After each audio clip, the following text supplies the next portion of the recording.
પુસ્તકો પણ એવા પ્રકાશિત કરવામાં આવે છે કે જે હસ્તલિખિત ગ્રંથોમાં જે લખાણ છે એને બદલી નાખવામાં આવ્યા છે. જેમ રૂપાપુરિયાની વાર્તા આવે છે, તમે કોઈ દિવસ વાંચી હશે, કે એને નખમાં ઘી હતું, એ ગરમ કઢી આવતા એ શ્રીનાથજીના દેવદ્રવ્યનું ઘી એના પેટમાં ગયું. એ પાપે એને કૂતરાનો જન્મ મળ્યો, બીજો જન્મ. એ દેવદ્રવ્યનો એક છાંટો ઘીનો ગયો, એના પાપે એને કૂતરાનો જન્મ મળ્યો. મારી પાસે 25 થી 30 હસ્તલિખિત 252 વૈષ્ણવની પુસ્તકો છે. અત્યારે છપાયેલી પુસ્તકની અંદર લખેલું છે કે અસમર્પિત ખાધું એના કારણે એને કૂતરાનો જન્મ મળ્યો. પણ આ લખાણ, આ વાક્ય મારી પાસે જે હસ્તલિખિત ગ્રંથો છે એમાં ક્યાંય નથી. દરેકની અંદર એ જ વાત છે કે ભગવદ્ દ્રવ્ય એનું પેટમાં ગયું, એના પાપે એને કૂતરાનો જન્મ થયો. તો જુઓ, સિદ્ધાંતને કઈ રીતે આપણે વિકૃત કરવા ઉપર તુલ્યા છીએ, અને આનું કોઈ સંશોધન નથી કરતું. અત્યારે જે પ્રકાશિત થયેલી જે વાર્તાનું પુસ્તકો છે એની અંદર એટલી બધી અશુદ્ધિ છે, એની અંદર એટલી બધી ભેળસેળ થયેલી છે કે એક વખત ફરીથી જો આપણે બેસી અને જૂના હસ્તલિખિત ગ્રંથો સાથે છપાયેલી ચોપડીને સરખાવીએ તો આપણું અક્કર કામ ન કરે કે લોકોએ કેટલી આની અંદર મતલબ છેતરપિંડી કરી છે આપણા ઇતિહાસની સાથે, આપણા સિદ્ધાંતોની સાથે. તો કાન અને દિમાગ બધા ખુલ્લા રાખજો, આ સમય બહુ કપરો છે. આ બધા વાર્તાઓના આધારે અત્યારે પુષ્ટિમાર્ગના સિદ્ધાંત નિશ્ચિત થઈ રહ્યા છે, પણ સિદ્ધાંત નિર્ણય કરવાની પદ્ધતિ સૌથી પહેલાં વેદ, શ્રી મહાપ્રભુજી, એના પછી એમની વ્યાખ્યા કરનારા આચાર્યો, એના પછી સદાચાર એટલે વાર્તાઓ, અને છેલ્લે પછી આપણને જે ગમે છે તે. સૌથી પહેલાં એ નહીં આવે કે આપણને શું ગમે છે, એ છેલ્લે આવશે, જો બીજે ક્યાંયથી તમને રસ્તો નથી મળી રહ્યો તો. જેમ પેલી વૈશ્યાએ સ્વસ્ય ચ પ્રિયમ આત્મના આધારે નિર્ણય કર્યો કે આ સ્થિતિમાં હું મારા ઠાકુરજીને કોઈ પણ રીતથી પોહાડેલા કે ભૂખ્યા તો ન જ રાખી શકું, ભલે કોઈની આજ્ઞા હોય કે ન હોય, મને કોઈની પરવા નથી. કેમ કે આ સ્થિતિમાં જો શાસ્ત્રને ગોતવા જાત કે ગુરુ પાસે આજ્ઞા લેવા જાત કે કોઈ બાપા કે બાપીને પૂછવા જાત તો દરેક એમ જ કહે કે શાસ્ત્ર પ્રમાણે આવું ન થઈ શકે, ગુરુ પણ એમ જ કહે કે આવું ન થઈ શકે, વૈષ્ણવ કે સદાચાર પણ એ જ વાત કહે કે નહીં, રજસ્વલા અવસ્થામાં સેવા ન થઈ શકે. પણ કોઈ એનો ઉપાય ન બતાવી શકત તો કરવું શું? ન થઈ શકે તો ચાલ હું તારા ઠાકુરજીને પધરાવી જાઉં.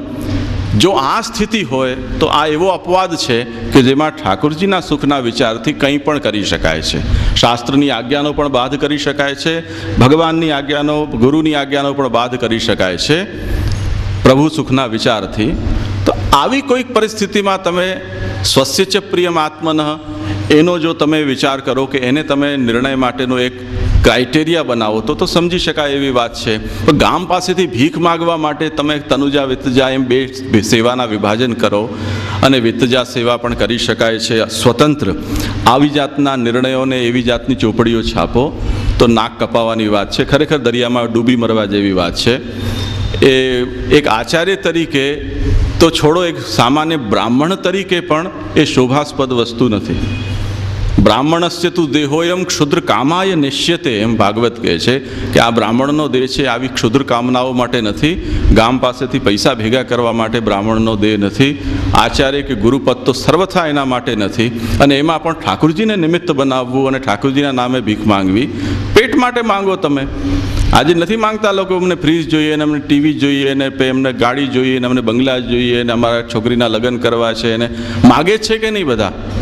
માગો, એમાં બહુ તો તમારી નાક કપાશે, પરંતુ ઠાકુરજી તો નહીં વગોવાય, પુષ્ટિમાર્ગ તો નહીં વગોવાય. આમાં તો પોતાના સ્વાર્થ માટે આપણે માર્ગને વગોવી રહ્યા છીએ, સિદ્ધાંતને વિકૃત કરી રહ્યા છીએ, તો એ તો ઉચિત નથી.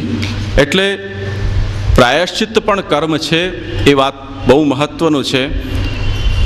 હવે જો આ હરિરાયજીની વાત છે અપરાધ નિરૂપણમાં સાચી હોય તો મને તમે બધા લોકો છાતી ઉપર હાથ રાખીને કહો, કંઠી પકડીને કહો કે હવેલીઓના ઠાકુરજીને કેટલી વાર પંચામૃત કરવા પડે દિવસમાં?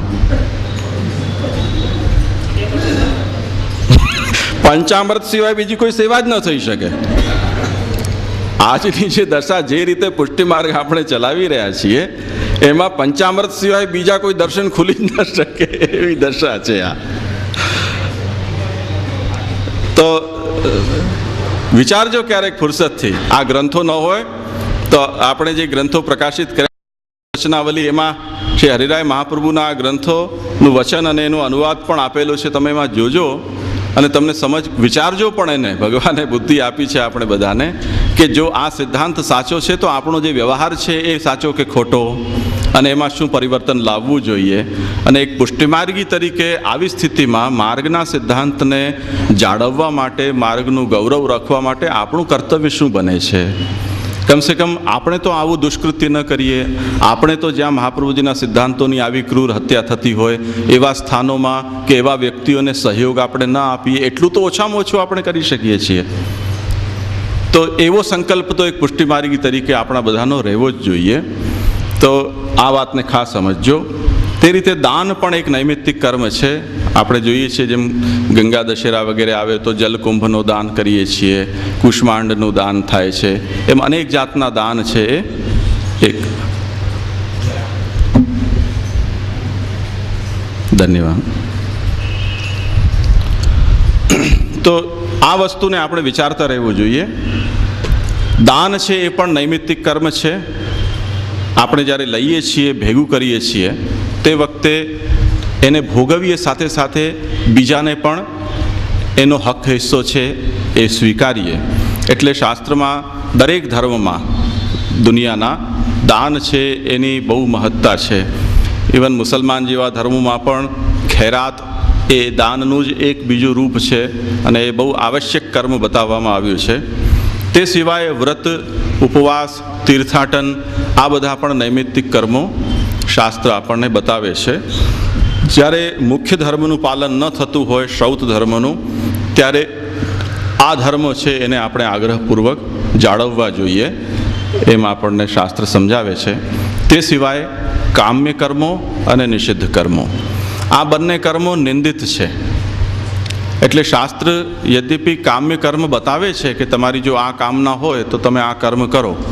જેમ જ્યોતિષ્ટોમેન સ્વર્ગ કામો યજેત, સ્વર્ગની પ્રાપ્તિની કામના છે તો જ્યોતિષ્ટોમ નામનો જે સોમયજ્ઞ છે એ કરો તો તમને સ્વર્ગ પ્રાપ્ત થશે. જો તમને શત્રુ છે એના ઉપર વિપત્તિ આવે, શત્રુનું અનિષ્ટ થાય એ જાતની કામના છે તો તમે અમુક જાતનું યજ્ઞ કરો, વાજપેયી યજ્ઞ કરો કે શેન યાગ કરો, એવું શાસ્ત્રમાં વિધાન આવે છે. તો મનુષ્યને જે કોઈ કામનાઓ છે એની લૌકિક પારલૌકિક, એ કામનાની પૂર્તિ માટેના ઉપાયો પણ શાસ્ત્ર બતાવે છે. પરંતુ કામ્ય કર્મો કરવાથી મુક્તિનો માર્ગ અવરુદ્ધ થાય છે. કેમ કે જે કામના માટે એ કર્મ કરવામાં આવ્યું હોય એ કામના ફલીભૂત થાય તો એક ઈચ્છિત વસ્તુ પ્રાપ્ત થાય એને ભોગવવા માટે મનુષ્યને ફરીથી જન્મ લેવો પડે, સમય આપવો પડે. તો એ ભોગ જ્યાં સુધી પૂર્ણ ન થાય ત્યાં સુધી ફરીથી એની જીવાત્માની મુક્તિનો રસ્તો ખુલતો નથી. આપણને જેમ ભોજન કરવા બેઠા હોઈએ અને કોઈ વારા ફરતી પરોસે જ જતું હોય તો આપણે ફરજિયાત બેસી રહેવું પડે ખાવા માટે કે એની વ્યક્તિનો સત્કાર કરવા માટે ભાવનાનો. તો એ રસ્તો આપણો ઊભા થવાનો અટકી જાય છે. એમ ભોગ જેટલા પણ છે એ આપણા ઉદ્ધારના રસ્તાને રોકે છે. એટલે કામ્ય કર્મો પણ મનુષ્ય તથા નિષ્કામ બની નથી શકતા એમની વૃત્તિને કારણે. એટલે શાસ્ત્ર સહાનુભૂતિથી એમને આ ઉપાયો પણ બતાવે છે. શાસ્ત્ર એ વિષયમાં બહુ સ્પષ્ટ છે કે જે કામ્ય કર્મ કરશે એની મુક્તિ નહીં થાય. તેમ છતાં પણ જો તમને કરવું જ છે તો કરો. મનુષ્ય આમ પણ કરશે, જો એની કામના જો પૂર્ણ નથી થઈ તો શાસ્ત્ર નહીં બતાડે તો બીજા કોઈ રસ્તાથી કરશે. એટલે શાસ્ત્ર એમ વિચારે છે કે મારા દાયરામાંથી બહાર નીકળી જાય પછી તો હાથમાં નહીં આવે. તો સારી વસ્તુ એ છે કે એ શાસ્ત્રના બતાવેલા રસ્તાથી પોતાના કામનાને પૂર્ણ કરે. અને કામના પૂર્ણ થશે તો કદાચ કોઈક સમય એના મનમાં એવો વિચાર આવશે કે શાસ્ત્રમાં શ્રદ્ધા દ્રઢ થશે, કેમ કે આ કર્મથી મને આ ફલ મળ્યું. તો જતે દાડે શાસ્ત્રમાં એ વાત જે કહેવામાં આવી છે કે કામ્ય કર્મો આખરે અનિષ્ટકારક છે એ પણ ક્યારેક તો વાંચશે, ક્યારેક તો સમજશે. ત્યારે એની કામનાઓ પણ નિવૃત્ત થઈ જશે અને પછી નિષ્કામ કર્મ કરવા લાગશે. નિષિદ્ધ કર્મો પણ બતાવ્યા છે કે જે કરવાથી પાપ ફલ થાય છે, એ પણ શાસ્ત્રમાં બતાવવામાં આવ્યા છે. તો આ કામ્ય અને નિષિદ્ધ કર્મો, અહીંયા સુધીના જે ધર્મો છે એ ધર્મને આપણે જોયા. આ એ ધર્મ છે કે જેનો શ્રી મહાપ્રભુજી કહી રહ્યા છે કે ધર્મશાસ્ત્રમાં નિર્ણય કહેવાઈ ગયો છે, એટલે હું અહીંયા નથી કહી રહ્યો. આત્મધર્મ એ ભગવત ભક્તિ છે અને એનું નિરૂપણ શ્રી મહાપ્રભુજી સર્વદા સર્વભાવેન ભજનીયો વ્રજાધિપ સ્વસ્યાયમેવ ધર્મો હિ નાન્ય ક્વાપી કદાચન એ ચતુશ્લોકી ગ્રંથમાં કરી રહ્યા છે. આપણે અહીંયા 5 મિનિટનો વિરામ કરીને પછી બાલબોધમાં શ્રી મહાપ્રભુજીએ જે ધર્મ પુરુષાર્થના વિષયમાં સંકેત કરીને આગળ મોક્ષ પુરુષાર્થના નિરૂપણ ઉપર આપ ચાલ્યા ગયા. એ સંબંધમાં કેટલીક સ્પષ્ટતાઓ આપણે અત્યારે જોઈ કે ધર્મશાસ્ત્રની અંદર એ ધર્મનું સ્વરૂપ કઈ રીતે વર્ણિત છે, એના કર્તવ્યો, એના પ્રકારો, એના લક્ષણ. શાસ્ત્રમાં શ્રી મહાપ્રભુજીના દૃષ્ટિમાં કોઈ પણ શાસ્ત્રીય કર્મ નિષ્ફળ નથી હોતું. આ એક સિદ્ધાંત છે.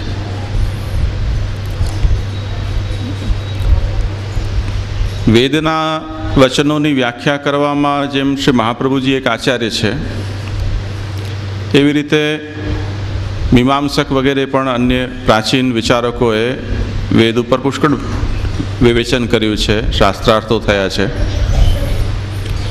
અને એમાં એક એવી વ્યાખ્યા પ્રસ્તુત થઈ છે કે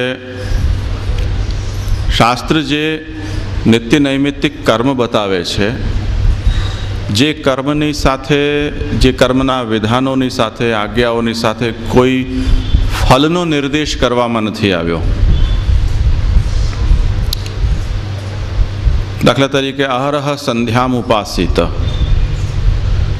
યાવત જીવમ અગ્નિહોત્રમ જુહુયાત સત્યમ વદ.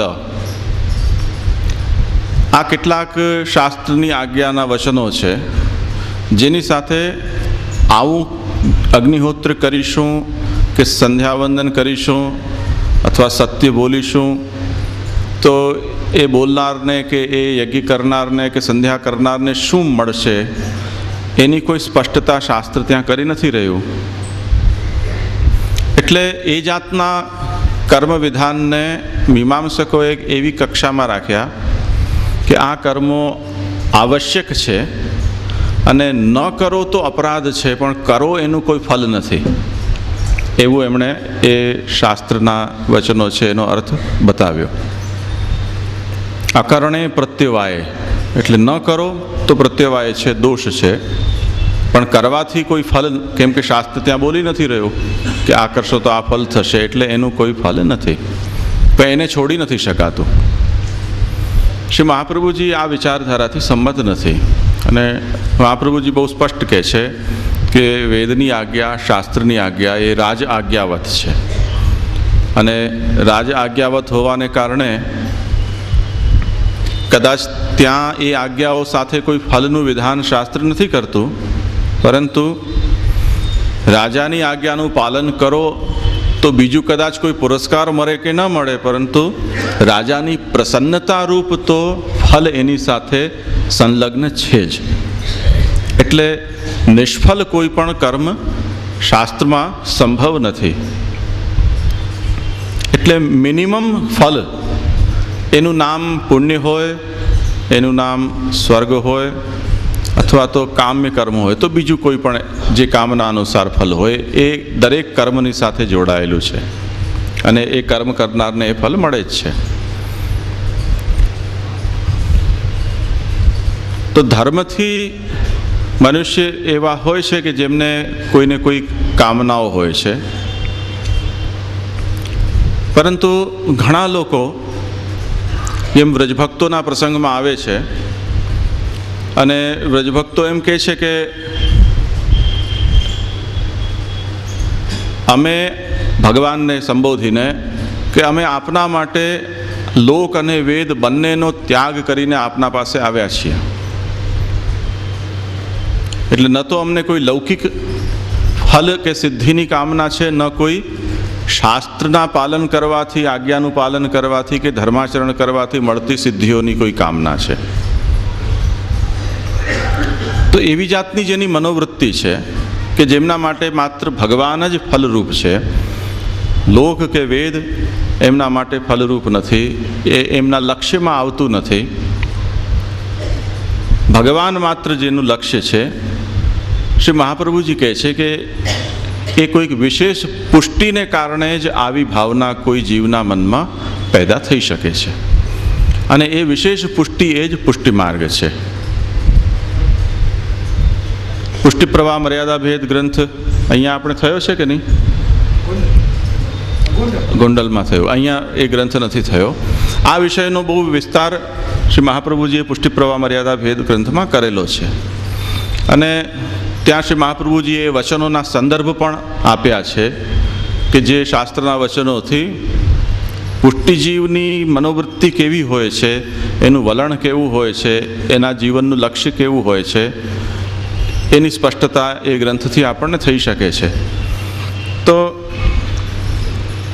કેટલાક જીવોના મનમાં શાસ્ત્ર જ સર્વસ્વ છે, શાસ્ત્રાજ્ઞાનું પાલન જ એમના માટે સર્વસ્વ છે, અને એના અનુસાર જ જીવન જીવવાથી એમને કૃતાર્થતાનો અનુભવ થાય છે, અને એ શાસ્ત્ર એ કર્મોથી જે ફલ બતાવે છે, ફલની પ્રાપ્તિમાં જ એમને સંતોષ પણ છે. તો શ્રી મહાપ્રભુજી કહે છે કે આ મર્યાદા સૃષ્ટિનો સ્વભાવ છે. ભગવાને જીવો જે પ્રકટ કર્યા છે એ જીવોનું સ્વરૂપ તો બધાનું એક સમાન છે, એ ભગવાનનો ચેદંશ છે. કેમ કે આ સૃષ્ટિમાં એવી કોઈ વસ્તુ નથી કે જે વસ્તુનું મૂળ ભગવાન ન હોય. કોઈક ને કોઈક રૂપમાં એ ભગવાનનું જ રૂપ છે, પરંતુ ભગવાને પોતાની આવિર્ભાવ તિરુભાવ શક્તિથી જે વસ્તુને પોતાનામાંથી પ્રકટ કરી છે એમાંથી અમુક અમુક ગુણો તિરોહિત કર્યા છે, એટલે એને સંતાડી રાખ્યા છે, એને ઇનેક્ટિવ કરી દીધા છે. તો મર્યાદા સૃષ્ટિની અંદર ભગવાન એવી ઈચ્છા પોતાની સ્થાપિત કરે છે કે એ મારી વાણી રૂપ જે વેદ છે એ વેદ મર્યાદાનું પાલન કરે અને એનાથી પ્રાપ્ત થતું ફલ એ ભોગવે. એ જ એમનું લક્ષ્ય, એ જ એમની જીવનની સાધના. તો ધર્મથી જેને સંતોષ છે, ધર્મથી પ્રાપ્ત થતા ફલમાં જ જેને આનંદ છે, એ વ્યક્તિ મર્યાદા સ્વભાવનો છે, એમ શ્રી મહાપ્રભુજી કહે છે. પુષ્ટિ અને મર્યાદા એ વિરોધી નથી. એટલે મર્યાદા સ્વભાવનો જો વ્યક્તિ છે એને ધર્મના અંદર જ સંતોષ થાય છે, તો એનો અર્થ એવો નથી કે પુષ્ટિ જીવ છે એ અધર્મી હોય કે ધર્મ વિરોધી હોય, એવો એનો તાત્પર્ય નથી.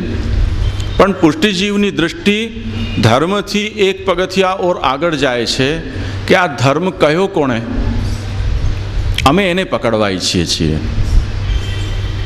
ધર્મ કયો જેણે, એ ભગવાન છે, એ બધાનો મૂળ છે, અને અમે એમાં નિષ્ઠા ધરાવીએ છીએ. તો આવી જેની ભગવાનના અંદર નિષ્ઠા છે અને ભગવાનને જ જે પોતાનું ફલ જાણે છે, એ જીવો, એ પ્રકારના સ્વભાવના જીવો પણ જગતમાં હોય છે. અને એ જીવો પોતાના સ્વભાવને ક્યારેક આ રીતે વાચા આપે છે કે મને ધર્મથી પ્રાપ્ત થતું ફલ પણ નથી જોઈતું, અને મને લોકમાં પ્રાપ્ત થતું ફલ પણ નથી જોઈતું. જેમ વૃત્રાસુર છે, એણે પોતાની આવી જાતની કામના ભગવાન સામે પ્રકટ કરી હતી. નનાક પૃષ્ઠમ નચપારમેષ્ઠ્યમ ન સાર્વભૌમમ ન રસાધિપત્યમ ન યોગ સિદ્ધિ અપુનર્ભવમ વા સમંજ સત્વા વિરહ્ય કાંક્ષે. કે આપને છોડીને મને સ્વર્ગ પણ નથી જોઈતું, યોગની સિદ્ધિ પણ નથી જોઈતી, મોક્ષ પણ નથી જોઈતો. જો આપને છોડીને મને આ બધું મળતું હોય તો મને આ કોઈ વસ્તુમાં રસ નથી, અને આપના સહિત જો મને નરક મળતું હોય તો પણ મને સ્વીકાર્ય છે. મારી શરત આપ છો, આપની ઉપલબ્ધિ હોવી જોઈએ, એ જ્યાં પણ હોય, જેવી રીતે પણ હોય. તો આ જાતની મનોવૃત્તિ જે જીવાત્મામાં છે, શ્રી મહાપ્રભુજી કહે છે કે એ પુષ્ટિજીવ છે. એટલે સૌથી પહેલી વસ્તુ આપણે એ સમજવાની છે ચતુશ્લોકીમાં. વિષય આગળ ચાલશે એટલે તમે જોશો કે સર્વદા સર્વભાવેન ભજનીયો વ્રજાધિપ સ્વસ્યાયમેવ ધર્મો હિ નાન્ય ક્વાપી કદાચન. એમાં શ્રી મહાપ્રભુજી આજ્ઞા કરે છે કે સર્વદા સર્વભાવોથી વ્રજાધિપ શ્રી કૃષ્ણ ભજનીય છે. સ્વસ્ય એટલે પુષ્ટિજીવનો, અયમેવ એટલે આ જ એકમાત્ર ધર્મ છે, તે સિવાય બીજો કોઈ ધર્મ ક્યાં પણ ક્યારે પણ નથી. આ પુષ્ટિ માર્ગીના માટેનું ધર્મનું સ્વરૂપ શ્રી મહાપ્રભુજીએ સ્પષ્ટ કર્યું. હવે જુઓ કે વચનની અંદર એવો અર્થ નીકળી રહ્યો છે કે ભગવત સેવા સિવાય પુષ્ટિ જીવના માટે બીજું કોઈ ધર્મ નથી. આનાથી સરત એ નીકળી શકે અર્થ કે તે સ્થિતિમાં આપણને વર્ણાશ્રમ ધર્મના અંતર્ગત કે સામાન્ય ધર્મના રૂપમાં જે પણ ધર્મો શાસ્ત્ર આપણને કહે છે એ પાળવાની કોઈ આવશ્યકતા રહેતી નથી. કેમ કે સ્પષ્ટ નિષેધ છે, નાન્ય ક્વાપી કદાચન, અન્ય કોઈ ધર્મ પુષ્ટિ જીવનો છે જ નહીં. જો આ અર્થ આપણે લઈએ તો એનો સીધો અર્થ એ નીકળે છે કે પુષ્ટિ એટલે ધર્મ વિરોધી, અધર્મી, મર્યાદાનો વિરોધી, પરંતુ આ તાત્પર્ય નથી. ફરીથી જોજો કે એક વચનથી સંપ્રદાયના સમગ્ર સિદ્ધાંતનો કે મહાપ્રભુજીના બધા જ આશયોનો આપણે નિર્ણય નથી કરી શકતા. આ જ મહાપ્રભુજી જે એમ કહી રહ્યા છે કે પુષ્ટિજીવનો ભગવત સેવા સિવાય અન્ય કોઈ ધર્મ નથી, ક્યાં પણ નથી, ક્યારે પણ નથી, એ જ શ્રી મહાપ્રભુજી ભક્તિવર્ધિની ગ્રંથમાં એમ કહી રહ્યા છે કે બીજદાર્ઢ્ય પ્રકારસ્તુ ગ્રહે સ્થિત્વા સ્વધર્મત. ભક્તિના બીજને દ્રઢ કરવાનો ઉપાય તો એ છે કે ઘરમાં પ્રભુને પધરાવો અને વર્ણાશ્રમ ધર્મનું પાલન કરો. તો જે નાન્યક્વાપી કદાચન કહી રહ્યો છે આચાર્ય, એ જ આચાર્ય ગ્રહે સ્થિત્વા સ્વધર્મતઃ પણ કહી રહ્યો છે. આનું સામંજસ્ય બેસાડવું પડશે, એનો અર્થ કાઢવો પડશે. એટલે તનુવિત્તજાના તનુજા વિત્તજા કરવાથી મહાપ્રભુજીના બધા સિદ્ધાંતોનો અર્થ નહીં નીકળી આવે. કિશોરીબાઈની વાર્તા જોવી પડશે, હરિરાયજીનો અપરાધ નિરૂપણ ગ્રંથ જોવો પડશે, પુરુષોત્તમજીની વ્યાખ્યા જોવી પડશે, જ્યાં વિત્તજા કેવલ કરવાથી અનિષ્ટ થાય છે, તનુજા કરવાથી જે અનિષ્ટ થાય છે એનું નિરૂપણ કરી રહ્યા છે. ભક્તિહંસ ગ્રંથની અંદર વિત્તજા સેવા કરનારો, તનુજા સેવા કરનારો વ્યક્તિ અપવિત્ર પાપી છે, એ જે વિધાનો શ્રી ગુસાઈજી કરી રહ્યા છે, આ બધાનો વિચાર કરવો પડશે. એ વચનો વગર કેવલ વ્યાકરણના આધારે તનુવિત્તજાના તનુજા વિત્તજા કરવાથી કોઈ નિર્ણય ન આવી શકે. આ બાલિશ વૃત્તિ છે, શાસ્ત્રનો અભ્યાસ નથી એવી મંદમતીનું પ્રદર્શન છે. તેથી વિશેષ બીજું કંઈ નથી. એટલે જ્યારે કોઈ આચાર્યચરણના વચનોનો આપણે વિચાર કરવા બેસીએ ત્યારે અન્ય વચનો છે એને આપણે ભૂસી નથી શકતા, એને સામે રાખવા પડશે અને એની સંગતિ બેખાડવી પડશે. નહીં તો કોઈ પણ વ્યક્તિ કંઈ પણ અર્થ કરી જશે, અન્ય વચનનો તિરસ્કાર કરીને એક વચનના આધારે કંઈ પણ અર્થ કાઢી લો તમે, એમ થોડો કોઈ અર્થ નીકળશે. દાખલા તરીકે કૃષ્ણ સેવા સદાકાર્યા શ્રી મહાપ્રભુજી કહે છે, કૃષ્ણ શબ્દનો ડિક્શનરીના અંદર અર્થ જોવા જશો તો કૃષ્ણનો એક અર્થ તમને કાળો રંગ પણ મળશે અને કૃષ્ણનો એક અર્થ છે એ કાળા રંગનો હરણ, એ અર્થ પણ મળશે.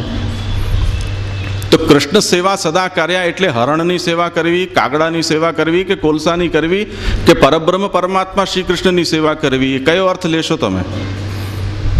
ડિક્શનરી તો બધા અર્થ બતાવશે તમને, વ્યાકરણ તમને બધા અર્થો બતાવશે, ઉપનિષદ પણ કોઈક અર્થ તમને બતાવશે. તો સંપ્રદાય પરંપરામાં આ શબ્દ જે અર્થમાં પ્રયુક્ત થયો છે એ અર્થ આપણને પકડવો પડશે અને ડિક્શનરીમાં બીજા કૃષ્ણ શબ્દના જે 25 અર્થો છે એને આ ગ્રંથમાં અપ્રસ્તુત માનવા પડશે. ખ્યાલમાં આવ્યું ને?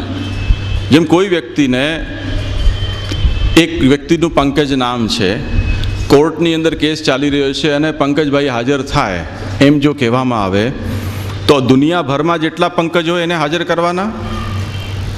કોઈ ના પાડી શકે કે આ નામ મારું પંકજ નથી એમ?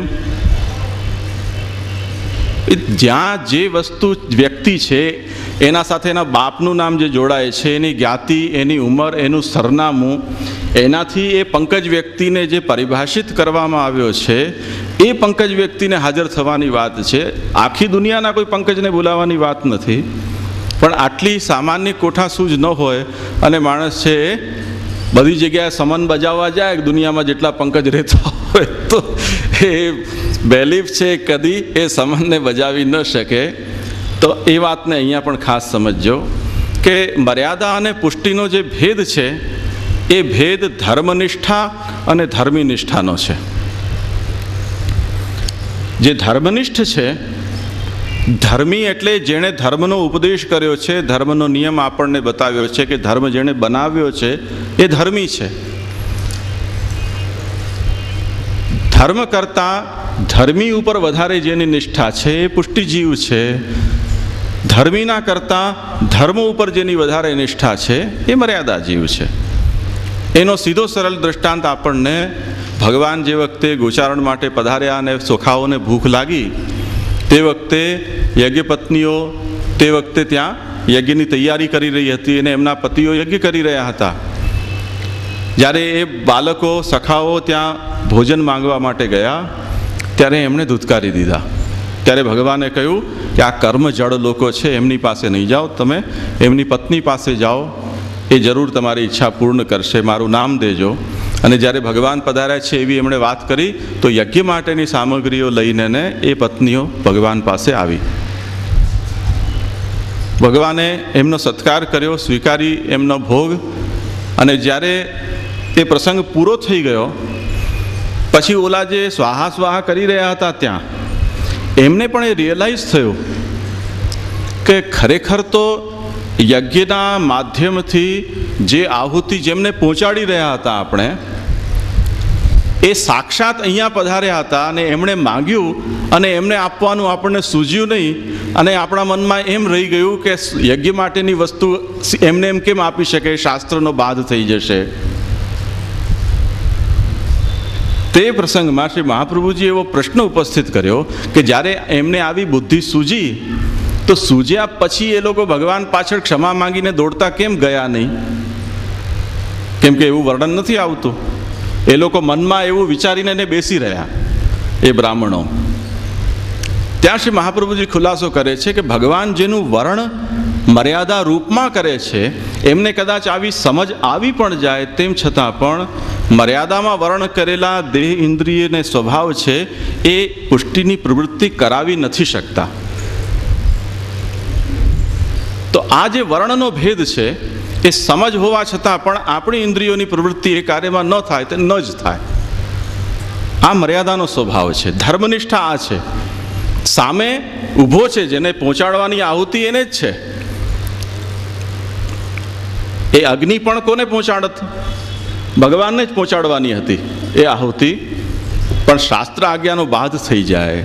કેમ કે આ આહુતિ તો અગ્નિમાં નાખો અને એ માધ્યમથી પહોંચે તો જ આપણો ધર્મ સંપન્ન થાય. તો ધર્મમાં આ જડતા જે આવેલી છે એટલે ત્યાં જે અટકી ગયો છે ત્યાંથી ધર્મી ઉપર જે નથી જઈ શક્યો એ મર્યાદા જીવ છે. ખ્યાલમાં આવ્યું ને? અને જ્યારે ભગવાન સામે પ્રસ્તુત છે તે વખતે લોકને અને ધર્મને બંનેને છોડીને ભગવાનને પકડી લેવા આ પુષ્ટિનો સ્વભાવ છે. તો આ જે અહીંયા પ્રકટ થઈ રહ્યો છે એટલા માટે શ્રી મહાપ્રભુજી અહીંયા આજ્ઞા કરે છે કે પુષ્ટિ અને મર્યાદાનો આ ભેદ સમજજો. બાલબોધમાં જે ધર્મનિષ્ઠાવાળી વ્યક્તિ છે અને ધર્મથી જે સંતુષ્ટ છે એ બાલબોધમાં જ અટકી જાય, એ પછી ચતુશ્લોકીમાં હરગીજ ના આવે. કેમ કે નહીં તો ચતુશ્લોકીનું વાતાવરણ બગડશે, પુષ્ટિને બગાડશે. પુષ્ટિ માર્ગમાં સેવા કરનાર માટે પ્રવેશ હતો, પરંતુ આપણે ચેલા વધારવાની લાયમાં દર્શનીય ભગતોને પ્રવેશ આપી દીધો. તે આજે સેવા કરનારાઓને પણ સેવા કરવા નથી આપતા, તાણી તાણીને હવેલીઓમાં લઈ જાય કે દર્શન કરો, સેવા નહીં કરો, દર્શન કરો. તો પુષ્ટિ માર્ગ ભ્રષ્ટ કોને કારણે થયો? જેમ એક સારી સ્કૂલ છે એને બગાડી દેવી હોય, નષ્ટ કરી દેવી હોય તો શું કરો? લાગવગ લગાડીને ઠોઠ નિશાળિયાઓને દાખલ કરી દો, એમાં સ્કૂલ ખતમ થઈ જાય. એ જ ષડયંત્ર પુષ્ટિ માર્ગ સાથે થયું. જેને પુષ્ટિ માર્ગ સાથે કોઈ લેવા દેવા નથી, જેને પુષ્ટિ સાધના સાથે કોઈ સંબંધ નથી, જેને મહાપ્રભુજી પ્રત્યે કોઈ કમિટમેન્ટ નથી, એવી કચરાપટ્ટી લોકોને આવીને પુષ્ટિ માર્ગમાં ભરી દીધા. હવે જે ખરેખર પુષ્ટિ માર્ગને અનુસરવા માગે છે એ ગુંગળાય છે અહીંયા કે મારા માટે તો જગ્યા જ ન બચી, હું ક્યાં બેસું?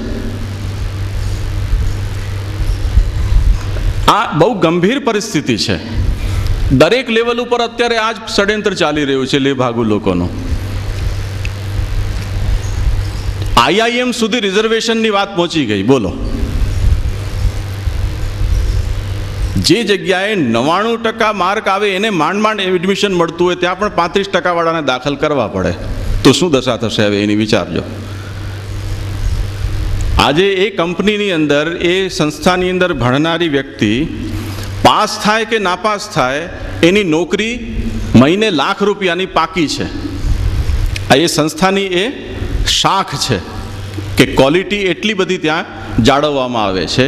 એ સંસ્થાની અંદર જો અનામતની સીટો દાખલ કરવામાં આવે તો હવે એ જમાના વીતી જશે કે IIMના નામ ઉપર જેમને નોકરી મળતી હતી એ નોકરી એમને આપશે કોઈ નહીં આપે. તો આ દશા ન થઈ જાય એટલે મર્યાદા અને પુષ્ટિનો ભેદ શ્રી મહાપ્રભુજીએ બતાવ્યો હતો. એ પુષ્ટિ પ્રવાહ મર્યાદા ભેદમાં પણ બતાવ્યો, બાલબોધ અને ચતુશ્લોકીમાં પણ શ્રી મહાપ્રભુજી એ જ વાત બતાવી કે ભલા માણસ, તું ગુરુ છો, તારું કામ આ પુષ્ટિ માર્ગના અંદર કોને ઘૂસવા દેવું કોને ન ઘૂસવા દેવું એના માટે તો મેં તને પેદા કર્યો હતો, નહીં તો મને પરણવાની ક્યાં જરૂર હતી. નહીં તો શ્રી મહાપ્રભુજીને ગ્રહસ્થાશ્રમ અંગીકાર કરવો ન હતો. ચોકીદારના રૂપમાં કોઈક તો રહેવું જોઈએ આ માર્ગની રક્ષા કરવા માટે, એટલે પેદા કર્યા. અને પેદા થઈને હવે એ જ વાળ ચીભડા ગળી રહી છે. ચોર, ઉચકાઓ, ડાકુ, લફંગાઓ, મવાલીઓ બધાને ઘુસાડી રહી છે કે આવા દો, તમે પણ આવો, તમે પણ આવો. સારા લોકો માટે હવે સ્થાન નહીં રહી જાય. એટલે ખરેખર જે ભગવત સેવા કરનારો છે એ હવે ગુંગળાય છે પુષ્ટિ માર્ગમાં, એ પુષ્ટિ માર્ગથી ભાગી રહ્યો છે. તો આ વિકૃત સ્વરૂપ છે એ મારા તમારા અપરાધથી આપણે આ માર્ગને ભ્રષ્ટ કર્યો છે. અને એની શુદ્ધિ પણ આપણે એ રીતે જ કરવી પડશે મહાપ્રભુજીને સમજીને કે ધર્મ પુરુષાર્થમાં જ જે સુખી છે એને મર્યાદા માર્ગમાં રહેવા દો. ભગવાને મર્યાદા માર્ગ એ લોકો માટે પ્રકટ કર્યો છે, પુષ્ટિ માર્ગ એમના માટે નથી. જે ધર્મનિષ્ઠા ઉપરથી ધર્મીનિષ્ઠાની અંદર પરિવર્તિત થઈ ચૂક્યો છે એના માટે પુષ્ટિ માર્ગ છે. એમના માટે પુષ્ટિ માર્ગ અનામત રાખો. એટલે પુષ્ટિને મર્યાદામાં ન નાખો, મર્યાદાને પુષ્ટિની અંદર ભેળસેળ નહીં કરો. તેથી શ્રી મહાપ્રભુજી કહે છે કે નાન્ય ક્વાપી કદાચન, પુષ્ટિજીવનો ભગવત સેવા સિવાય બીજો કોઈ ધર્મ, કોઈ કર્તવ્ય આ સ્થળે કે બીજા કોઈ સ્થળે, આ કાલમાં કે બીજા કોઈ કાલમાં હોઈ નથી શકતું. કેમ કે એ પુષ્ટિ સૃષ્ટિને ભગવાને પોતાની સ્વરૂપ સેવા માટે પ્રકટ કરી છે. ભગવદ રૂપ સેવાર્થમ તત્સૃષ્ટિ, આ શ્રી મહાપ્રભુજી પુષ્ટિ પ્રવાહ મર્યાદા ભેદમાં આજ્ઞા કરે છે. તો જેને એ જાતની અંતરની ઈચ્છા છે કે હું પ્રભુનું ભજન કરું, લોકવેદનું અનુસરણ પણ હું કરીશ, કેમ કે અત્યારે કંઈ મારી એવી નિષ્ઠા નથી કે હું આત્મનિષ્ઠ થઈ ગયો હું, મને દેહનું કોઈ અનુસંધાન જ ન હોય. એટલે અનુસંધાન ન હોય એનો મતલબ શું કે મને તરસ પણ ન લાગતી હોય, ભૂખ પણ ન લાગતી હોય, ઠંડી ગરમી પણ ન લાગતી હોય, કોઈના કડવા વેણથી મને આઘાત પણ ન પહોંચતો હોય, એવા દેહની અવસ્થાથી ઉપર ઉઠીને હું કેવલ આત્મનિષ્ઠ થઈ ગયો હું કે હું ને પ્રભુ જ આ જગતમાં છીએ, બીજું કંઈ નથી. આવી અવસ્થા મારી છે નહીં. તે સ્થિતિમાં આ દેહ છે એ દેહને અનુલક્ષીને શાસ્ત્રે જે નિયમો કહ્યા છે એ નિયમ આપણે પાડવા પડશે. ભલે એના મનની ઈચ્છા સ્પષ્ટ છે કે પ્રભુ સિવાય મારું કોઈ લક્ષ્ય નથી, તેમ છતાં પણ એને આ બધા જ નિયમો જે મર્યાદા માર્ગી જીવ પાડે છે કે જે કોઈ સંસારમાં નેરારો સામાન્ય લૌકિક મનુષ્ય જે કર્મો કરે છે એ બધા જ એને કરવાના છે. એક્ઝેક્ટલી એ જ સ્થિતિ કે જેમ કોઈ વિદ્યાર્થીના મનમાં એક સંકલ્પ થઈ ગયો કે મને ડૉક્ટર બનવું છે, કે મને પાયલોટ બનવું છે, કે મને આઈટીનો એન્જિનિયર બનવું છે, તો સંકલ્પ દ્રઢ છે, એક જ માત્ર લક્ષ્ય જીવનનું એને બાંધેલું છે. પણ એનો અર્થ એ નથી કે એ ખાશે નહીં, એ પીશે નહીં, એ સૂશે નહીં, કે રમશે નહીં, કે પરિવારના સાથે વ્યવહાર નહીં રાખે, કે મિત્રોની સાથે હાય હલો નહીં કરે, કે પિક્ચર જોવા નહીં જાય, કે બીજા કોઈ જાતના એ મોજ શોખ નહીં કરે. એવું નથી. એ બધું જ ચાલુ રહેશે. પણ એ બધું કઈ રીતે ચાલુ રહેશે, કઈ મર્યાદામાં ચાલુ રહેશે કે એના આ જે મુખ્ય લક્ષ્ય છે એના વિઘાતક ન બને એ લિમિટમાં આ બધું જ કરશે. એ લિમિટને જે દિવસે કોઈ પણ એની શોખ, કોઈ પણ મિત્ર, કોઈ પણ પરિવારનો પ્રસંગ એ લિમિટને ક્રોસ કરશે તે વખતે એને છોડી દેશે. આ એનો સંકલ્પ બતાવે છે કે એની નિષ્ઠા ક્યાં છે. એટલે પુષ્ટિજીવ પણ લૌકિક વૈદિકનો ત્યાગ વ્રજભક્તોએ કર્યો એ તો પુષ્ટિ માર્ગનો એક એવરેસ્ટની હાઇટ છે. એ કક્ષા ઉપર તો કોઈ જીવ પણ કરી શકે છે કે એનું ફિઝિકલી વર્ચ્યુઅલ ત્યાગ કરી દે કે આજ પછી આને અડવાનું નથી એમ. પરંતુ જે સાધનાવસ્થામાં છે એના માટે ત્યાગનો ઉપદેશ પણ નથી. એના માટે શ્રી મહાપ્રભુજી નાન્યક્વાપી કદાચન નથી કહી રહ્યા. એના માટે બીજ દાઢ્ય પ્રકારસ્થુ ગ્રહે સ્થિત્વા સ્વધર્મ તો આજ્ઞા કરી રહ્યા છે કે ભાઈ તું કાચો છો, હજી તારું બીજ, તને અત્યારે ત્યાગ નથી કરવાનું, તારે તો આ બધું કરવાનું જ છે એવું સમજીને કે આ સિવાય તારો કોઈ ધર્મ નથી, એટલી દ્રઢતાથી તને વર્ણાશ્રમ ધર્મ અને સમાજના કે લોક ધર્મનું પાલન કરવાનું છે. પણ લક્ષ્ય મગજમાં સ્પષ્ટ રાખવું છે કે આ બધું કરતાં પણ મારું લક્ષ્ય છે એ મારા પ્રભુ છે. તો પુષ્ટિજીવ કેવી રીતે ઓળખી શકાશે કે જ્યારે ધર્મનિષ્ઠામાંથી એની ધર્મનિષ્ઠા પ્રકટ થાય, એ જ્યારે સ્વભાવ એનો જોર કરે, એ રુચિ એની જ્યારે બહાર આવે, એની તત્પરતા જ્યારે એને અંદર દેખાઈ આવે, ત્યારે શ્રી મહાપ્રભુજી કહે છે કે હવે એ પુષ્ટિ માર્ગમાં પ્રવેશવા લાયક છે. આવી જ્યારે યોગ્યતા દેખાય ત્યારે એને શરણ દીક્ષા કે બ્રહ્મ સંબંધ દીક્ષા આપી શકાય. જ્યાં સુધી આ સ્વભાવ પ્રકટ નથી થતો ત્યાં સુધી એને મર્યાદા માર્ગમાં રહેવા દો, એને તપવા દો, પરિપક્વ થવા દો. જ્યારે પરિપક્વ થશે ત્યારે એને આવજો, કોઈ ઉતાવળ નથી. કેમ કે કોઈ આ જીવનની યાત્રા, જે જીવનો જ્યાં સુધી પ્રશ્ન છે તો અનેકો જન્મની યાત્રા એની છે, ચાલ્યા કરશે. આ જન્મમાં નહીં તો બીજા 50 જન્મ પછી એ સ્વભાવ એનો બહાર આવશે. તે વખતે એને દીક્ષા આપજો. તમે દીક્ષા નહીં આપો તો એ રહી નહીં જાય. એટલે ગુરુને આવ્યો છે કોઈ પેશન્ટ તો એ ઇન્જેક્શન મારી જ દઈએ એવી જાતની તમારે પરોપકારની વૃત્તિ ઉપર થોડો કાબુ રાખો. એને ચેલા મૂંડવાની કોઈ આવશ્યકતા નથી. તમે પણ ધીરજ રાખો, એને પણ ધીરજ ધરવાનું કહો. એટલે શ્રી મહાપ્રભુજીના એક શિષ્યના પ્રસંગમાં આવે છે કે પિતાએ જગન્નાથરાયજી માટે કંઈક કટુ શબ્દ કહ્યા, ત્યારે એ છોકરો નાનો હતો ને એના મનમાં એવો આઘાત લાગ્યો કે ઠાકુરજી માટે આવું પિતા વચન કહે છે કે એવો આસુરી છે, તો જ્યાં સુધી હું મારા પિતાને નીચો ન દેખાઉં તો એનો દીકરો નહીં. એવી ગાંઠ વારીને એને જગન્નાથપુરી ગયો. ત્યાં શ્રી મહાપ્રભુજીનો ભેટો થયો અને શ્રી મહાપ્રભુજીથી પ્રભાવિત થઈને કહ્યું કે મને કંઠી આપો. એ મહાપ્રભુજી કહ્યું કે છો તો તું દૈવી જીવ, પણ તારું ભેજું ઠેકાણે નથી. એટલે અત્યારે તો હું તને પુષ્ટિ માર્ગની દીક્ષા આપી શકું એમ નથી. કેમ કે આવ્યા પછી તો પુષ્ટિ માર્ગનું કંઈ કરી શકીશ નહીં.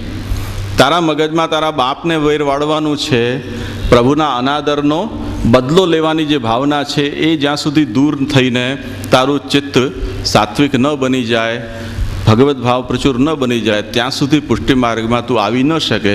પણ એ વાત છે ચોક્કસ કે તું પુષ્ટિ જીવ છો. આ ચોખવટ છે, આ ચોખવટ છે. આચાર્યના મનમાં પણ ધીરજ છે કે ભાઈ એક ચેલો ના આવે તો કંઈ આપણું દેવાળિયું નથી ફૂંકાઈ જવાનું. અને જ્યારે એમણે શરણાગત થઈને શ્રી મહાપ્રભુજીને પૂછ્યું કે આપ મને બતાવો તો હવે આનો રસ્તો શું થાય, એ ઉપાય પણ શ્રી મહાપ્રભુજીએ બતાવ્યો કે તું સમુદ્ર કિનારે જા, ત્યાં તને દ્રવ્ય પ્રાપ્ત થશે અને એ દ્રવ્યથી તું તારી જે ઈચ્છા છે એ પૂર્ણ કર. એ ત્યાં ગયા, દ્રવ્ય મળ્યું. એણે જગન્નાથરાયજીમાં બ્રાહ્મણ ભોજનનું આયોજન કર્યું. હજારો બ્રાહ્મણોને ગામો ગામમાં ઇન્વાઇટ કર્યા. એ બ્રાહ્મણ ભોજનનું નોતરું એના બાપને પણ મળ્યું. બાપને ખબર નથી કે આ બ્રાહ્મણ ભોજન કોણ કરાવી રહ્યું છે. એ ભોજન કરવા આવ્યો. પછી જ્યારે બ્રાહ્મણો દક્ષિણાની લાઈનમાં ઊભા હતા લેવા માટે ભોજન પછી, એ બાપ પણ આવ્યો અને ત્યારે દીકરા એના હાથમાં પૈસા નાખીને એને કહ્યું કે લે, આ જગન્નાથરાયજીનું તો જે કહેતો હતો કે જે જગતને પોષે છે, એક તમને પાડી નથી શકતા, આ એની કૃપાથી મળેલું દ્રવ્ય છે. બધાની સામે એનું નાક કાપ્યું. ત્યારે એની પ્રેશર કુકરની સીટી નીચે બેઠી. હા, હવે બરોબર. આ પછી શ્રી મહાપ્રભુજી પાસે ગયો કે હવે હું ચોખ્ખો થઈ ગયો છું, હવે મારા મગજમાં બીજું કોઈ ભૂસું નથી. ત્યારે શ્રી મહાપ્રભુજીને લાગ્યું કે નહીં, હવે આ માર્ગને અનુસરી શકશે તો હવે તું દીક્ષા લે. તો દીક્ષા છે એ કોઈ એવી વસ્તુ નથી કે જેના માટે ગુરુએ એટલા બધા અધીરા થઈ જવાનું હોય કે આવ્યો તો એને પકડીને આપી દો, આપી દો, આપી દો.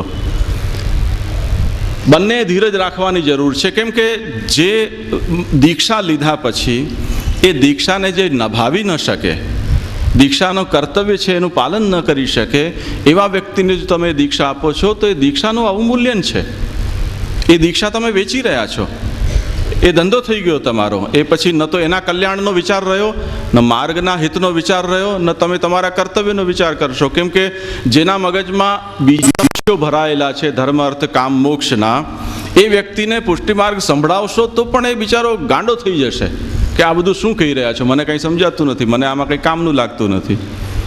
જેમ આપણને કોઈ વસ્તુ દુકાનમાં ખરીદવા જઈએ, એ દુકાનમાં ન હોય પણ દુકાનદાર જબરજસ્તી એનો ગ્રાહક ચાલ્યો ન જાય એના માટે બધી વસ્તુઓ કાઢીને બતાવે તો આપણને કેટલી ગભરામણ થાય કે આટલી બધી સાડીઓ અને આટલા બધા કટપીસો કાઢીને મૂક્યા છે, ખોલી નાખ્યા છે, અને જો કંઈ લઈશું નહીં તો આપણને ગાળો આપશે. એટલે આપણને શરમાવીને કંઈ નહીં તો સાડીની તો રૂમાલ પણ પકડાવી દે. આ જાતનું ન થવું જોઈએ. જે વખતે અવસર છે, જે વખતે પાત્રતા છે તો એને પ્રાપ્ત થાય તો એમાં ગૌરવ છે બંનેનું. એમ ધર્મી નિષ્ઠા જે વખતે પ્રકટ થાય, ભગવાન નિષ્ઠા જ્યારે પ્રકટ થાય છે તે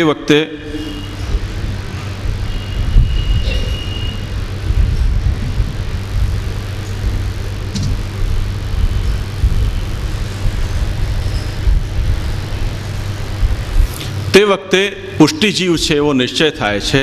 અને જ્યારે એ સ્વભાવ પ્રકટ થયેલો વ્યક્તિ, પુષ્ટિનો સ્વભાવ જેમાં પ્રકટ થઈ ગયો છે એ વ્યક્તિ જ્યારે સામે ઊભો છે ત્યારે શ્રી મહાપ્રભુજી એને કહી રહ્યા છે કે તો હવે સર્વદા સર્વભાવેન ભજનીયો વૃજાદીપ સ્વસ્યાયમેવ ધર્મો હિ નાન્ય ક્વાપી કદાચન. તો હવે તું આ વાત ચોખ્ખી સમજી લે કે તું પુષ્ટિજીવ છો તો તારો ભગવત સેવા સિવાય અન્ય કોઈ સ્વધર્મ હોઈ નથી શકતો. પુષ્ટિજીવનો આ સ્વભાવ પ્રકટ ન હોય તે વખતે, એટલે અત્યારે આપણે એનું પ્રેક્ટિકલ એક્ઝામ્પલ લઈએ કે આપણે આમાંથી જે પણ વ્યક્તિએ બ્રહ્મ સંબંધ લીધા છે, આત્મનિવેદન કર્યું છે, પ્રભુ સાથે લગ્ન થયા છે જેમના, અને અત્યારે તમે જેમને બ્રહ્મ સંબંધ અપાવી રહ્યા છો મારી કુટીને ધક્કા મારીને, એ લોકોને બ્રહ્મ સંબંધ લઈને બહાર આવે અને એમને ચતુશ્લોકી કહો સર્વદા સર્વભાવેન ભજનીયો વ્રજાધિપ સ્વસ્યાયમેવ ધર્મો નાન્ય ક્વાપી કદાચન. બોલ, સમજાયું?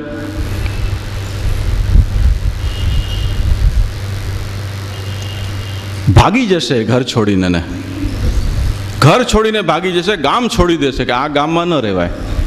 બ્રહ્મ સંબંધ લેવાની વાત હતી તો ઠીક છે, તમે માથું ખાતા હતા તો હું લઈ આવ્યો, પણ આ મેં કહો છો કે ભાઈ આના સિવાય કંઈ ધર્મ નથી, વરમ નથી, આવી બધી વાતો આમ ન ચાલે કંઈ. તો આજનો પુષ્ટિજીવ આ જવાબ દેશે તમને.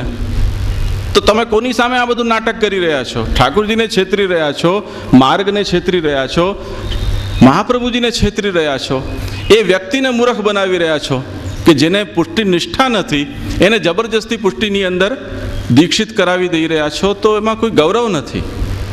તો ચતુશ્લોકી કોના માટે પછી?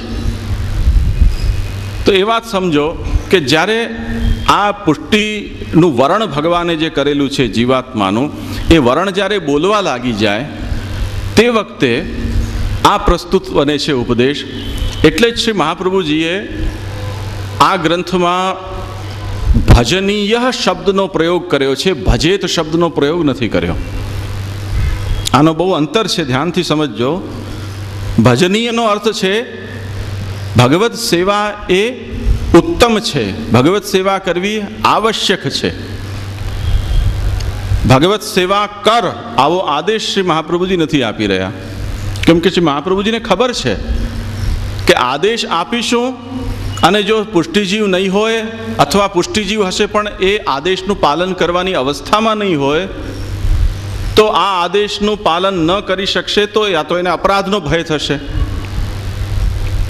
અથવા ઉપદેશ આપ્યો તે છતાં પણ વ્યર્થ ગયો એટલે અશક્ય ઉપદેશ બની ગયો. તો એવો ઉપદેશ આપવો શા માટે કે જેનું પાલન શક્ય ન હોય? પુષ્ટિજીવ હશે તો એને અભિનંદનીય બનશે, તો હોંશે હોંશે કરશે. પરંતુ પુષ્ટિજીવ નહીં હોય અને એને આ આદેશ આપી દેવામાં આવશે તો શ્રી મહાપ્રભુજી એ રિસ્ક લેવા નથી માંગતા. શ્રી મહાપ્રભુજી એમ કહે છે કે મને પૂછો તો પુષ્ટિજીવના માટે ભગવત સેવા એ જ એનો ધર્મ છે, હું એને એટલું આવશ્યક સમજું છું. તો ભજનીય એટલે ભજન કરવા પ્રભુ યોગ્ય છે. જો મને કોઈ પૂછો કે કોનું સેવન કરવું, કોની ભક્તિ કરવી, કોની સેવા કરવી, તો શ્રી મહાપ્રભુજી કે કૃષ્ણની કરો. કૃષ્ણનું ભજન એટલું આવશ્યક છે કે એના સિવાય બીજા કોઈ ધર્મો એના સામે ટકી નથી શકતા. એટલી બધી આવશ્યકતા હું કૃષ્ણ ભજનની સમજું છું, પણ પુષ્ટિજીવના માટે. અન્ય કરી શકે તો પણ સારી વસ્તુ છે, એનો કોઈ નિષેધ નથી, પરંતુ પુષ્ટિફળ એને પ્રાપ્ત નહીં થાય. એને એ જે એનું વર્ણ ભગવાને કર્યું હશે એ ફળ એને મળશે, પરંતુ પુષ્ટિજીવ યદિ ભગવત ભજન કરશે તો એને પુષ્ટિફળ ભગવાન ચોક્કસ પ્રદાન કરશે. ભગવત ભજનની આવશ્યકતા એના માટે એટલી છે જેટલી એના અસ્તિત્વની સાર્થકતા. એટલે યદિ ભગવત ભજનથી વિમુખ છે પુષ્ટિજીવ, તો શ્રી મહાપ્રભુજી એમ સમજી રહ્યા છે કે એનું એ જીવન વિફલ ગયું, એ જ નિરર્થક જીવ્યો. સુબોધનીજીની અંદર આપ આજ્ઞા કરે છે, સર્વેન્દ્રિયાણામ વૈફલ્યમ અસેવાયામ ભવતી. યદિ પુષ્ટિજીવ પોતાની ઇન્દ્રિયોને ભગવત સેવાના કાર્યમાં નથી લાવી રહ્યો, તો એને ઇન્દ્રિયો જે મળી છે એ નિરર્થક મળી છે. એ જો લૂલો લંગડો જન્મ્યો હોત તો કોઈ અફસોસની વાત ન હતી. ભગવાને એને ઇન્દ્રિયો આપીને ભૂલ કરી દીધી. એટલી આવશ્યકતા ભગવાન ભગવત સેવાની શ્રી મહાપ્રભુજી સમજાવી રહ્યા છે. તો અન્ય ધર્મો એટલે લૌકિક ધર્મો અને શાસ્ત્રીય ધર્મો એ જ્યાં સુધી પુષ્ટિમાર્ગીય કર્તવ્યના નિર્વાહ માટે કે એના પાલનમાં અવરોધક ન થતા હોય, પ્રતિબંધક ન બનતા હોય, ત્યાં સુધી એ ધર્મોનું પાલન, એ કર્તવ્યોનું પાલન પણ પુષ્ટિજીવે કરવું જોઈએ. પરંતુ જે કર્તવ્યો કે જે ધર્મના પાલનને કારણે એનું મુખ્ય કર્તવ્ય ભગવત સેવા, એમાં કોઈ જાતની અડચણ આવતી હોય તો એ કર્તવ્યો કે ધર્મનો ત્યાગ કરવામાં પણ કોઈ દોષ નથી, એમ શ્રી મહાપ્રભુજી કહે છે. એટલે સર્વનિર્ણયની અંદર જે સાધન પ્રકરણ છે ત્યાં એક એ પ્રશ્ન ઉપસ્થિત કર્યો શ્રી મહાપ્રભુજીએ કે મનુષ્ય કેટલાક કર્મો પોતાના માટે કરે છે, સ્વાર્થ માટે. ઘણા બધા કર્મો છે એ મનુષ્ય પોતાના માટે ન કરીને બીજા માટે કરે છે, પોતાની ઈચ્છાથી પણ અને શાસ્ત્રની આજ્ઞાથી પણ, એ જાતના વાતાવરણથી પ્રેરાઈને પણ. એટલે જેને આપણે પરોપકાર કહીએ છીએ. તો પરોપકાર વગેરે જે ધર્મો છે એનું પાલન પુષ્ટિમાર્ગીએ કરવું કે ન કરવું, ત્યાં શ્રી મહાપ્રભુજી એ વાતની સ્પષ્ટતા કરી છે કે પરોપકાર આદિ ધર્મો એ ચોક્કસ કરી શકાય છે જો ભગવત સેવામાં પ્રતિબંધક ન થતા હોય તો. પણ પ્રભુ સેવાને છોડીને પરોપકાર કરવા માટે હરખ પદુડા થઈને દોડાદોડી કરવી નહીં. એટલે અત્યારે પણ આ એક સૂચક વસ્તુ છે. પરોપકાર ખોટી વસ્તુ નથી, કરી શકાય.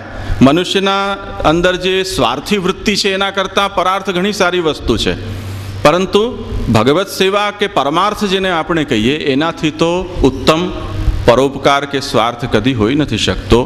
એટલે પ્રથમ પ્રાધાન્ય આગ્રહ ભગવત સેવા સ્મરણના અંદર રાખીને તે પછીના સમયમાં આપણે જે કંઈ પણ આપણા લૌકિક કાર્યો છે કે પરોપકાર આદિ કર્મો છે એ આપણે ચોક્કસ રૂપથી કરી શકીએ.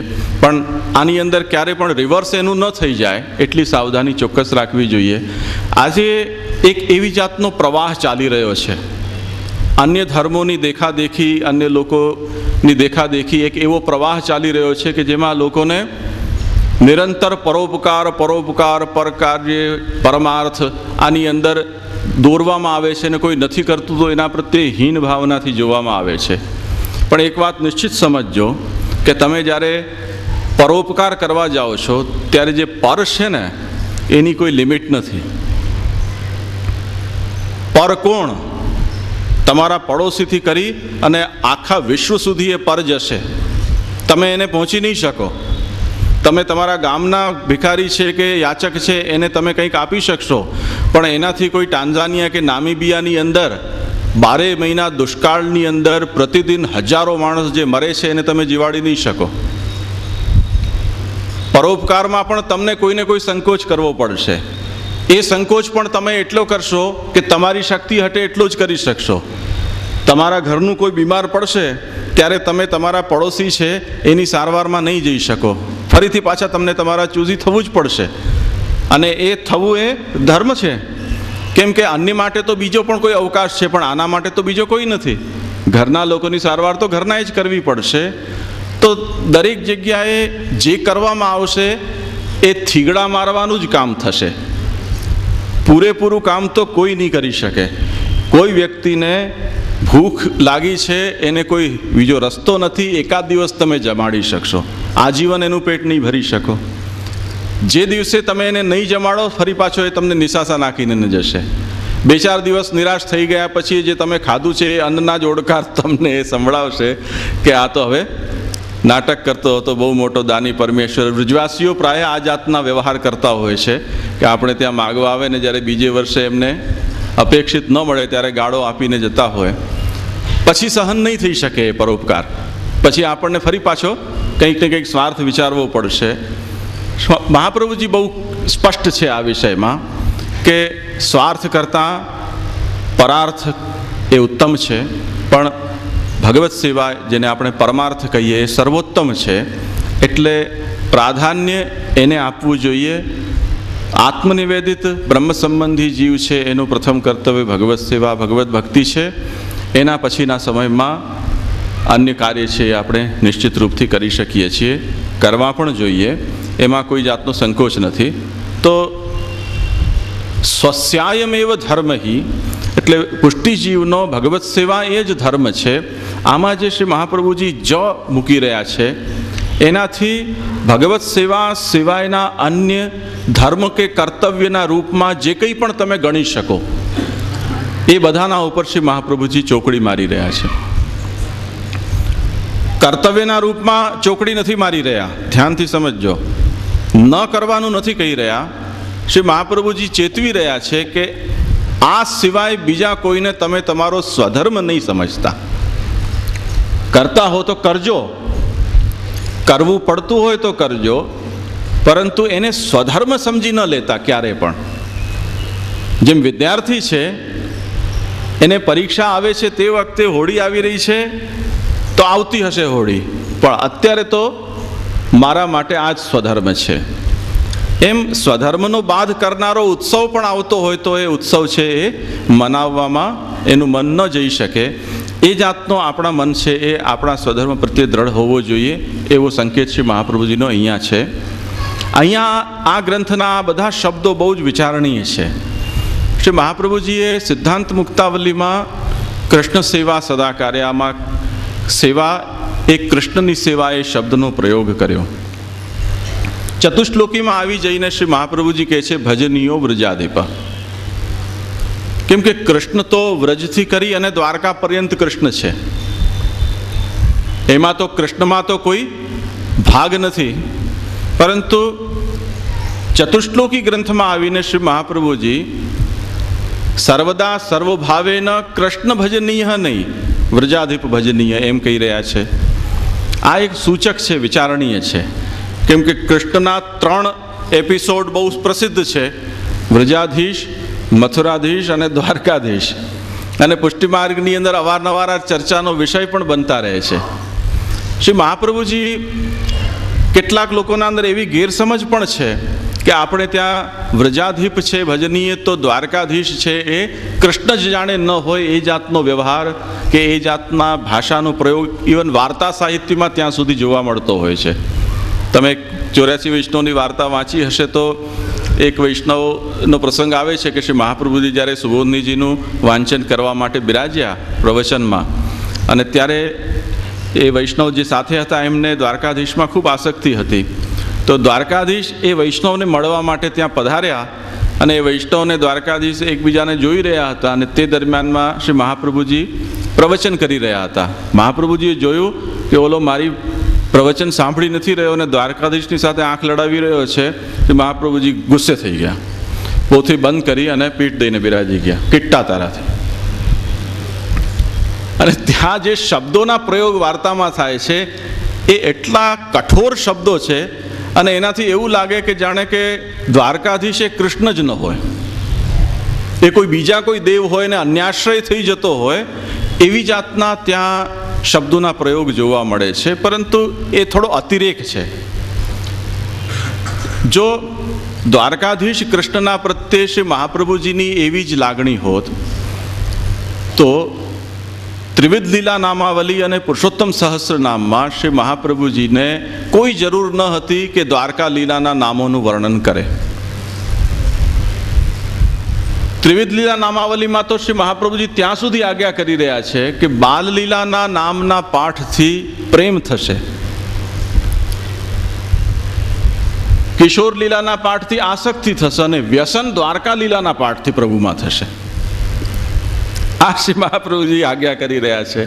તો શ્રી મહાપ્રભુજીના મનમાં તો પ્રભુના વ્રજના સ્વરૂપથી લઈ અને દ્વારકા સુધીના જે પણ ચરિત્ર કે લીલા છે એમાં કોઈ ભેદ નથી. કેમ કે પ્રભુ જો આપણો કૃષ્ણ છે, જો આપણો પ્રિયતમ હોય કે આપણો આરાધ્ય હોય તો એના જે કોઈ પણ રૂપ હોય એ આપણા માટે ચિંતનીય કે મનનીય હોઈ શકે છે. પરંતુ એવું પણ જોવા મળે છે કે જેમ કોઈ અભિનેતા કોઈ વ્યક્તિને ગમતો હોય, એનો ફેન હોય, પરંતુ એ અભિનેતા જેટલા અભિનયો કરે છે એ બધા અભિનયની પિક્ચર કે નાટક જોવામાં બધાને રુચિ નથી આવતી. એને અમુક જ ઇમેજમાં લોકો જોવાનું પસંદ કરે છે. આ જાતનું સિલેક્શન છે એ એક જ વ્યક્તિના અંદર આપણું થઈ જતું હોય છે. તો એ જાતનું સિલેક્શન પુષ્ટિ ભક્તની અંદર પણ પ્રભુના સ્વરૂપમાં થઈ જાય છે. અને એ ભાવનાને શ્રી મહાપ્રભુજી અહીંયા પ્રકટ કરી રહ્યા છે કે ભગવાને મથુરા કે દ્વારકામાં જે ચરિત્રો પ્રકટ કર્યા છે એ ભગવાનના ચરિત્રો છે, એને કારણે આપણે એનું નિશ્ચિત રૂપથી અવગાહન કરીએ જ. પરંતુ જો મને શું વધારે પ્રભુનું ચરિત્ર ગમે છે એમ મને પૂછો તો મને એમ લાગે છે કે પ્રભુનું વ્રજનું ચરિત્ર છે એ સૌથી વધારે માર્ક્સ આપવા લાયક છે. કેમ કે બીજી જે લીલાઓ છે એ લીલાઓ અત્યંત સાધારણ કક્ષાની લીલાઓ છે. એ લીલાઓથી પણ મથુરા અને દ્વારકાના ભક્તોનો નિરોધ પ્રભુમાં જરૂર થયો છે, પરંતુ એ કાર્યો એવા સામાન્ય અવતારના કાર્યો છે કે જેના માટે પ્રભુને એટલો બધો પરિશ્રમ કરવાની જરૂર નથી. તે વખતના એ પરાક્રમોનું જે વર્ણન છે એ પરાક્રમોનું વર્ણન, એવું સામર્થ્ય તે સમયના પાંડવો વગેરે કેટલાય ક્ષત્રિય રાજાઓની અંદર પણ એ સમાન કક્ષાનું પરાક્રમ આપણને જોવા મળે છે. તો પ્રભુએ ધર્મનું સ્થાપન કર્યું, કે પ્રભુએ ભૂભાર હરણ કર્યું, દુષ્ટોનો નાશ કર્યો. આ બધું સામાન્ય કાર્ય છે કે જે ભગવાન કરે, જ્યારે પણ આવે ત્યારે આવું બધું તો કરતા જ રહેતા હોય છે. પણ જે વિશેષ કાર્ય કર્યું છે એ ભગવાને વ્રજમાં કર્યું, કે જ્યાં નિસ્સાધન અને કોઈ પણ જાતની પાત્રતા વિનાના ભક્તોના સાથે એટલું આત્મીયતા અને તાદાત્મ્ય કેળવીને એમના સ્તર ઉપર આવીને પ્રભુ બિરાજ્યા છે અને એમને સુખ પ્રદાન કર્યું છે. તો એ વ્રજાધિપ છે એ પ્રભુ શ્રી મહાપ્રભુજીના માટે ભજન કરવાની દૃષ્ટિથી સૌથી વધારે અપીલિંગ લાગે છે. એટલે પુષ્ટિમાર્ગીય સાધના પ્રણાલીમાં, એટલે ભક્તિ સાધનાની અંદર શ્રી મહાપ્રભુજીએ વ્રજલીલાની ભાવનાપૂર્વકની સેવા પદ્ધતિ પ્રકટ કરી. એટલે ભજનીયો વ્રજાધિપ જ્યારે શ્રી મહાપ્રભુજી કહે છે ત્યારે શ્રી મહાપ્રભુજીને કૃષ્ણનું વ્રજલીલાનું જે ચરિત્ર કે સ્વરૂપ છે એ સૌથી વધુ આનંદ આપતું હોય એવી જાતની શ્રી મહાપ્રભુજીની ભાવના છે. મથુરા અને દ્વારકાની લીલા છે એ પ્રભુની જ લીલા છે, એટલે શ્રી મહાપ્રભુજી એનું પણ વર્ણન કર્યું છે. પરંતુ જે આનંદનો અનુભવ શ્રી મહાપ્રભુજીને ત્યાં આવે છે, જે વારંવાર વાગોડવાની ઈચ્છા પ્રભુનું એ ચરિત્રની થાય છે, એટલી ઈચ્છા પછીના ચરિત્રમાં નથી થતી. એટલે શ્રી મહાપ્રભુજી પોતાની પસંદગી અહીંયા બતાવે છે. તેથી જ પુષ્ટિજીવ પણ, પુષ્ટિ માર્ગમાં આવનારના માટે પણ શ્રી મહાપ્રભુજીની આ જે લાગણી છે એ લાગણીની સાથે પોતાનું તાદાત્મ્ય કેળવવું જરૂરી છે. એટલે જે પુષ્ટિમાર્ગીઓ શ્રી મહાપ્રભુજીના સમયમાં પણ વ્રજલીલાની ભાવના સાથે પોતાનું તાદાત્મ્ય કેળવી નહોતા શક્યા, ત્યારે એમના માટે નવરત્ન ગ્રંથ પ્રકટ કરવો પડ્યો શ્રી મહાપ્રભુજીને. કેમ કે મનમાં દ્વારકાધીશ વસી રહ્યા છે, દ્વારકા લીલાનું ચરિત્ર ચાલી રહ્યું છે અને સેવા છે વ્રજાધિપ શ્રી કૃષ્ણની કરવાની છે વ્રજલીલાની ભાવનાથી. તો આ મેળ કેવી રીતે બેસે?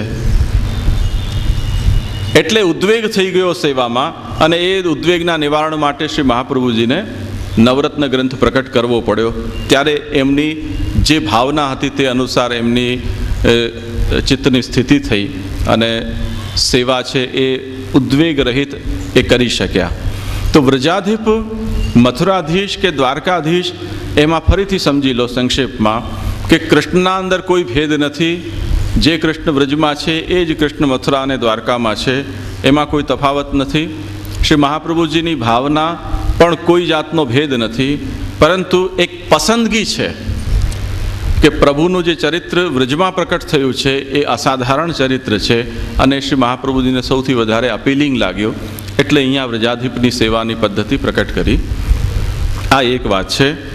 બીજી વસ્તુ, વ્રજાધિપની સેવા શ્રી મહાપ્રભુજી કહે છે, પરંતુ એ સેવાને કોઈક એક ભાવથી શ્રી મહાપ્રભુજી બાંધી નથી રહ્યા. અત્યારે એક પુષ્ટિમાર્ગમાં એક બહુ મોટી ગેરસમજ છે કે પુષ્ટિમાર્ગમાં બાલકૃષ્ણની સેવા હોય છે, પુષ્ટિમાર્ગમાં બાલ ભાવની સેવા હોય છે. ખોટી વાત છે. પુષ્ટિમાર્ગમાં શ્રી મહાપ્રભુજીએ તો સર્વભાવની સેવા બતાવી. તમે તમારા માર્ગ નવો બનાવ્યો હોય અને એમાં બાલ સ્વરૂપને પકડીને બેસી ગયા તો એ તમે જાણો. મહાપ્રભુજીના માર્ગની આ વાત નથી. શ્રી મહાપ્રભુજી તો આજ્ઞા કરી રહ્યા છે સર્વભાવથી ભગવત સેવા કરો. બાલભાવથી પણ સેવા થઈ શકે છે, પરંતુ એ ત્યારે થઈ શકે કે જો ભગવાને સ્વયં પ્રકટ થઈને એ સેવા કરતાના અંદર વાત્સલ્ય ભાવને સ્થિર કરી દીધો હોય. ભગવાન એમની સામે બાલક રૂપથી પ્રકટ થઈને એ ભાવ સ્થિર કરી દીધો હોય તો એ વ્યક્તિ બાલભાવથી સેવા કરે તો એમાં ન ઠાકોરજીને કોઈ આપત્તિ છે, ન શ્રી મહાપ્રભુજીને કોઈ આપત્તિ હોઈ શકે. પરંતુ એ જ સ્થિતિ ન હોય, એટલે સ્વયં પ્રકટ થઈને ને ભગવાને કોઈને એમ ન કહ્યું હોય કે હું તારો બાલક અને તું મારી મા કે મારો બાપ, ત્યાં સુધી કોઈ વ્યક્તિ દોડાયો થઈને ને બાલભાવથી સેવાનો કોઈ આગ્રહ પકડી લે તો શ્રી મહાપ્રભુ કહે છે ગડબડ થઈ ગઈ. કારણ શું? કારણ કે ભગવાન તમારાથી બાલ ભાવનો આનંદ લેવા ન ઈચ્છતા હોય અને સખ્ય ભાવની અપેક્ષા રાખીને બેઠા હોય, તે વખતે જો તમે પહેલેથી જ બાલ ભાવનું સ્વરૂપ કે ભાવના સ્થિર કરી દીધી હોય તો ઠાકોરજીને માથું કૂટવાનો વારો આવે. હું તો તારા ખભા ઉપર હાથ રાખવા માંગતો હતો અને તું મને